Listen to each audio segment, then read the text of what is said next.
अस्सलामु अलैकुम वरहमतुल्लाहि वबरकातुहू। अल्हम्दुलिल्लाहि रब्बिल आलमीन वस्सलातु वस्सलामु अला नबिय्यिना मुहम्मदिन व अला आलिहि व सहबिहि अजमईन, अम्मा बाद। तलबा अज़ीज़, बात चल रही थी हमारी मीज़ान सरफ़ी बनाने की, और मीज़ान सरफ़ी बनाने के क़वाइद में से हमने 4 क़ायदे पढ़े हैं। ये हमारे सामने 5वां क़ायदा है। इसमें बयान किया जा रहा है, इबारत है ऊपर में, अम्मा इज़ा हसला फ़िल कलिमति हस्फ़ुन फ़इन्नका तहज़िफ़ु ऐज़न मा युक़ाबिलुहु फ़िल मीज़ान। जहाँ तक बात रही उस वक्त की, तर्जुमा है, जहाँ तक बात रही उस वक्त की जबकि कलेमा में हस्फ़ वाक़ हो, कलेमा के हुरूफ में से किसी हर्फ में हस्फ़ हो गया हो, कोई हर्फ गिरा दिया गया हो, कोई हर्फ हस्फ़ हो गया हो, क्या करेंगे? फ़इन्नका तहज़िफ़ु ऐज़न मा युक़ाबिलुहु फ़िल मीज़ान, तो आप उसके मुकाबले मीज़ान में भी हस्फ़ करेंगे। इस क़ायदे में बयान किया जा रहा है कि अगर आप किसी कलेमा को देख रहे हैं, जिस कलेमा का कोई हर्फ हो जो गिर गया हो, फ़ा कलेमा गिरा हुआ हो या आइन कलेमा गिरा हो या लाम कलेमा गिरा हुआ हो, कोई भी हर्फ गिर गया हो, हस्फ़ हो गया हो, तो आप क्या करेंगे? उसका मीज़ान कैसे लाएंगे? उसके मीज़ान लाने का क्या क़ायदा है? क़ायदा ये है कि फ़इन्नका तहज़िफ़ु ऐज़न, आप भी गिराएंगे, आपको भी गिराना पड़ेगा। कहाँ गिराना पड़ेगा? मा युक़ाबिलुहु फ़िल मीज़ान, जो उसके मुकाबले मीज़ान में है। यानी कलेमा जो कि असली कलेमा है, उस कलेमा का अगर फ़ा कलेमा गिरा हुआ हो तो मीज़ान में भी आपको फ़ा कलेमा गिराना पड़ेगा, फ़ा को गिरा देंगे। आइन कलेमा गिरा हुआ हो तो आपको मीज़ान में भी आइन कलेमा को, आइन को गिराना पड़ेगा। लाम कलेमा गिरा हो कलेमा का, तो आपको मीज़ान लाते वक्त लाम को गिराना पड़ेगा मीज़ान में। तो ये क़ायदा है।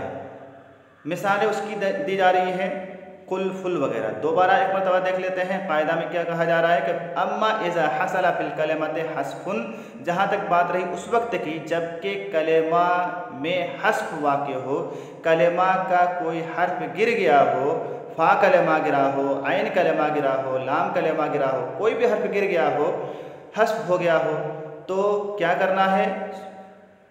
फ़इन्नका तहज़िफ़ु ऐज़न मा युक़ाबिलुहु फ़िल मीज़ान, तो ऐसे कलेमा का मीज़ान लाते समय आपको भी गिराना है जो उसके मुकाबले में, मा युक़ाबिलुहु फ़िल मीज़ान, जो उसके मुकाबले में मीज़ान में है। मिसालें, जैसे पहली मिसाल है कुल। कुल ये पहली मिसाल है। इसमें आप देख रहे हैं कि 2 हर्फ से ये बना हुआ फ़ेल है। आपको मालूम है कि 2 हर्फ का कोई फ़ेल होता नहीं है, कम अज़ कम 3 हुरूफ होने चाहिए हर फ़ेल के लिए। इसका मतलब ये है कि इस फ़ेल में, कुल में, कोई हर्फ हस्फ़ हुआ है, यानी इसका आइन कलमा हस्फ़ हुआ है, क्योंकि इसका असल, कुल का असल क़वाला है। असल में ये क़वाला से बना है, क़वाला, इस कलेमा से ही फ़ेल अम्र बना है कुल। तो यहाँ पर वाव को, जो कि आइन कलेमा है, गिरा दिया गया है।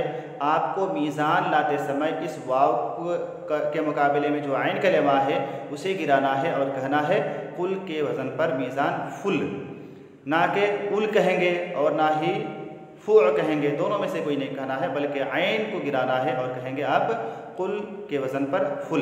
दूसरा फ़ेल है, दूसरी मिसाल है बे। बे का माना है तू बेच, यानी ये बया से बना है। आइन कलेमा यहाँ पर गिरा हुआ है, बया, याई जो कि आइन कलेमा है उसको गिरा दिया गया है और फ़ेल बनाया गया है, फ़ेल अम्र बे।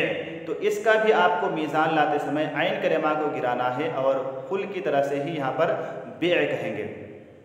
तीसरा फ़ेल है सिफ़।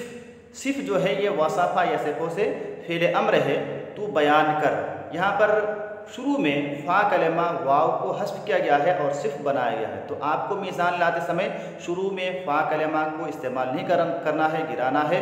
मीज़ान में भी आपको उसी तरह से हस्फ़ करना है। तो सिफ़ का मीज़ान क्या होगा? ना तो इल होगा और ना ही फ़े होगा, बल्कि इल होगा, सिफ़ इल, फ़ा कलेमा को गिरा करके। ऐसे ही एक मिसाल है इसआ। सआ यसआ से ये फ़ेल अम्र है, तू कोशिश कर। यहाँ पर भी आप देख रहे हैं जो लाम कलेमा है वो गिराया गया है। इसआ का मीज़ान आप लाएंगे इफ़आ, लाम को गिरा करके। एक मिसाल है इर्मे। रमा यरमी से ये फ़ेल अम्र है, तू तीर अंदाज़ी कर, तू तीर फेंक, तो यहाँ पर इरमे का मीज़ान आप लाएंगे इफ़ए, क्योंकि यहाँ पर भी लाम कलमा को गिराया गया है। ऐसे ही एक मिसाल है उद ओ दआ यदऊ से, ये फ़ेल अमर बना है, वाव जो कि लाम कलमा है वो गिराया गया है। आपको मीज़ान लाते समय वाव के मुकाबले में जो लाम कलमा है गिराना है, और उद ओ का मीज़ान लाएंगे उफ़ ओ लाएंगे उद ओ का मीज़ान। ऐसे ही क़े एक फ़ेल है वक़ा यकी से बना है, वक़ा यकी का माना होता है बचना, उसी से ये क़े फ़ेल अम्र है जिसमें फ़ा कलमा को भी और लाम कलमा को भी दोनों को गिराया गया है, बस दरमियान में जो आइन कलमा है वो बचा हुआ है क़े व क़ा, या यहाँ पर वाव को भी और आखिर में भी हस्फ किया गया है। लिहाजा आपको मीज़ान लाते समय जो क़े के मुकाबले में आइन कलमा है वो लाना है, बाकी जो फ़ा कलमा है और लाम कलमा है उसको गिराना है। लिहाजा क़े का मीज़ान होगा ए। एक और फ़ेल है ए, और ए जो है ये भी फ़ेल ही है, हर्फ नहीं है। ए व आ या ई से फ़ेल अम्र बना है और माना होता है उसका याद करना। तो ए चूँकि फ़ेल अम्र है, फ़ा कलमा लाम कलमा गिराया गया है, मीज़ान में भी हम वैसे ही करेंगे, फ़ा कलमा और लाम कलमा को गिरा करके सिर्फ इसका मीज़ान ए लाएंगे, ना कि कुछ और लाएंगे। तो इस तरह से आपने ये तरीक़ा पढ़ा मीज़ान लाने का कि किसी कलमा का मीज़ान लाना हो, उसके हर्फ में से कोई हर्फ हस्फ हो गया हो, बदल गया हो, डिलीट हो गया हो, ख़त्म हो गया हो, तो फिर ऐसी सूरत में आपको मीज़ान लाते समय भी उसके मुकाबले में जो मीज़ान में हर्फ होगा उसको आपको गिराना पड़ेगा, हस्फ करना पड़ेगा। आगे दूसरा कायदा आ रहा है, हमें अगर मीज़ान लाना है तो इसका ये छठा तरीका है। किसी भी कलमा का आप मीज़ान ला रहे हैं और आप देख रहे हैं कि उस कलमा के अंदर कोई हर्फ इल्लत है जो बदला हुआ है, जो पहले कुछ और था बाद में कुछ और हो गया है, तालील हो गया हो वहाँ पर, तो तालील वाले कलेमा का मीज़ान आप कैसे लाएंगे वो यहाँ पर बयान किया जा रहा है। पहले हम इबारत पढ़ लेते हैं, फिर आपको इसको समझाया जाएगा। पहले इबारत देखिए, होना का तग़यीरुन यहदुसु फ़ी हुरूफ़िल इल्लत युसम्मीह अस्सरफ़ियून अल-इलाला सौफ़ा नअरिफ़ु तफ़सीलहु बअद ज़ालिका। यहाँ पर तब्दीली है, होना का तग़यीरुन यहाँ पर तब्दीली है, यानी लोग तब्दीली करते हैं, जो अरब वाले हैं तब्दीली करते हैं, बदल देते हैं। यहदुसु फ़ी हुरूफ़िल इल्लत, ये तब्दीली कहाँ वाक़ होती है?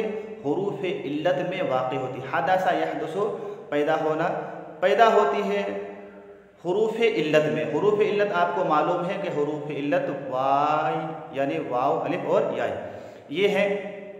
अगर हुरूफ़ इल्लत में से कोई हर्फ बदल जाए, वाव को किसी और से बदल दिया, अलिफ को किसी से बदल दिया, या को किसी और से बदल दिया, तो अगर किसी हर्फ इल्लत को किसी और हर्फ से बदल दिया गया हो, जिसको सरफ़ी लोग क्या नाम रखते हैं? युसम्मीह अस्सरफ़ियून अल-इलाल, जिसको सरफ़ी लोग इलाल नाम रखते हैं, तालील जिसको हम कहते हैं वो नाम रखते हैं। सौफ़ा नअरिफ़ु तफ़सीलहु बअद ज़ालिका, जिसकी तफ़सील हम इसके बाद पढ़ेंगे करीब। इसके बाद ये बहस आएगी कि तालील किस तरह से होती है। तो चूँकि आपने तालील इससे पहले मुतवस्सिता उला में पढ़ा है, मुतवस्सिता सालसा में भी इसकी बहस पढ़ ली है, तो ये कोई नई बात आपके लिए नहीं है कि तालील किस तरह से होती है। तो यहाँ पर बयान किया जा रहा है कि अगर कोई ऐसा कलेमा हो जिसमें हर्फ बदल जाए, तालील वाक़ हो जाए, एक हर्फ दूसरे हर्फ में बदल जाए, वाव को किसी और हर्फ से बदल दिया, या को किसी और हर्फ से बदल दिया, ऐसे कलेमा का हमें मीज़ान लाना है तो फिर क्या करना है, उसका क्या कायदा होगा, वो आगे बयान किया जा रहा है। वल्लज़ी युहिम्मुना हुना अन्नल हर्फ अल्लज़ी यहदुसु फ़ीहि तग़यीरुन बिल इलाल यूज़नु हस्ब अस्लिही। और हमारे लिए यहाँ पर जो अहम चीज़ है वो ये कि बेशक वो हर्फ जिसमें तालील वाक़ हो जाए, तग़यीर वाक़ हो जाए, यूज़नु हस्ब अस्लिही, ऐसे हर्फ को अस्ल के एतबार से वज़न किया जाएगा। यानी जिस हर्फ में हर्फ बदल गया हो, जिस कलेमा में हर्फ बदल गया हो, जिस कलेमा में तालील हुई हो, उसका अगर आपको मीज़ान लाना है तो मीज़ान लाते समय जो असल में कलेमा है उसी कलेमा को देखते हुए ही मीज़ान लाना है, ना कि बाद वाली शक्ल को देख करके आप मीज़ान लाएंगे। कहा जा रहा है यूज़नु हस्ब अस्लिही, अस्ल के एतबार से ही उसका मीज़ान लाया जाएगा। जहाँ पर तालील वाक़ हो तो वहाँ पर अस्ल के एतबार से ही उसका मीज़ान लाना पड़ेगा। मिसाल दी जा रही है, जैसे कि एक मिसाल है फमसलन काला, एक मिसाल है काला। काला में आपको पता है कि यहाँ पर तालील हुई है। काला असल में कवाला था, वाव मुतहर्रिक माकल मकतू, वाव को अलिफ से बदल दिया, काला बन गया। तो काला ये क्या है, इसका मीज़ान नहीं लाया जाएगा। काला ला तुज़नु अला फाला, काला का मीज़ान नहीं लाया जाएगा फाला पर, फाला के वजन पर इसको वजन नहीं किया जाएगा। व इन्नमा तुज़नु अला फ़अला, क्यों वो अभी बताया जा रहा है, कहा व इन्नमा तुज़नु अला फ़अला, बल्कि इस काला को वज़न किया जाएगा फ़अला के वज़न पर। क्यों, वजह क्या है, लिअन्ना अस्लहा फ़अला, लिअन्ना अस्लहा क़वाला, क्योंकि काला असल में क़वाला है। तो चूँकि काला असल में क़वाला है तो इसका मीज़ान लाते समय आपको काला के वज़न पर फाला नहीं कहना है, बल्कि असल की रियायत करते हुए काला का मीज़ान फ़अला लाना है। क्योंकि असल में कवाला है, कवाला को देख करके कवाला के एतबार से फ़अला लाएंगे, ना कि बदली हुई शक्ल काला को देख करके आप फ़अला कहें। तो ये यहाँ पर बताया गया कि जिस कलेमा में तालील हुई हो, तब्दीली वाक़ई हुई हो, उसका मीज़ान लाना है। तो मीज़ान लाते समय जो असल में है उसी की रियायत करते हुए आपको मीज़ान लाना है। असली हर्फ को ही देख करके ही आपको मीज़ान लाना है, ना कि बाद वाली शक्ल को देख करके आप मीज़ान लाएं। मिसाल दी गई, जैसे काला है उसका मीज़ान आप फ़अला लाएंगे, क्योंकि असल में काला कवाला है, तो कवाला के एतबार से ही आपको फ़अला मीज़ान लाना है। और भी मिसालें दी जा रही हैं। एक मिसाल है बाआ, बाआ असल में ये क्या है, बाया, बाआ बाया।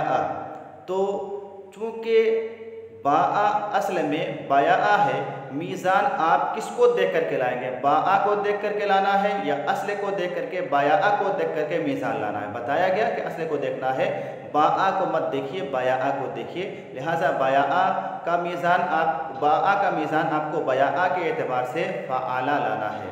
ऐसे ही एक और फेल है दारा यदूरु, घूमना, चक्कर लगाना। तो दारा का मीज़ान भी आप इसका जो असल है दवारा, उस दवारा को देख करके ही लाना है। दवारा के वज़न पर फ़अला लाएंगे, ना कि दारा के वज़न पर फ़ाला। ये गलत हो जाएगा, दारा के वज़न पर फ़ाला लाना गलत होगा।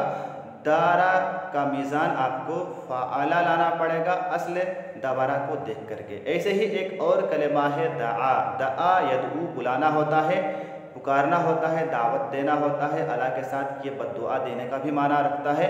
तो दआ चूँकि असल में दआवा है, इस दआवा के एतबार से ही मीज़ान आप फ़अला लाएंगे, ना कि दआ के वज़न पर आप फ़आ कह दें।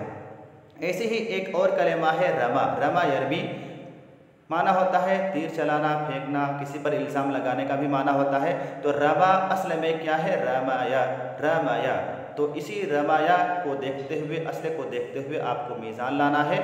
और क्या लाएंगे मीज़ान, फ़अला लाएंगे। रमा को देख करके फ़आ नहीं कहना है। तो ये आपने इस कायदे में पढ़ा कि जिस कलेमा में तालील हुई हो, तब्दील हुई हो, तो उस कलेमा का मीज़ान लाते समय हम असल को देख करके मीज़ान लाएंगे, ना कि बदली हुई शक्ल को देख करके। जैसे बिल्कुल आपने इससे पहले पढ़ा था ताए इफ्तिआल के बारे में कि ताए इफ्तिआल अगर किसी और हर्फ से बदल गया हो, त्वा से बदल गया हो या दाल से बदल गया हो, तो फिर वहाँ पर हम मीज़ान लाते समय हम ताए इफ्तिआल जो कि असल में ता है, उसी ताही के एतबार से मीज़ान लाते हैं, ना कि त्वा के एतबार से। इस तबारा का वज़न आपने पढ़ा था इफ्ताला, ना कि इफ्ताला।